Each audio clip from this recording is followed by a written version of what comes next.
Бисмилля деп, Алланың қалауымен келесі группамызды умра сапарына шығарып салуға Алматы қаласының аэропортына келдік.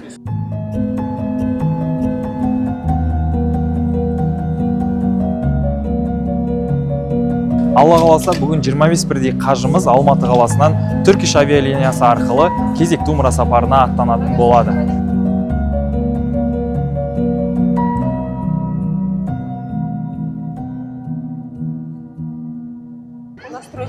Ол жақтың номерін алсаңыз да болады. Сол жерде 50 реал, примерно 7-8 мың теңге ма, сондайға 10 күнге қосып береді ғой. Екінші рет бара жатса, машалла.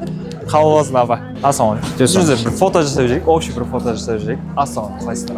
Әпкелер бір жағына қарай тұрса, ер кісілер екінші жағына қарай тұрса, бері қарап. Сіздер мына жаққа қарай өтіп алыңыздар. Ұстаймын, әкеңіз, апа. Мына жерден өткізіп жіберейін сіздер. Қандай сезім болып тұр, апа?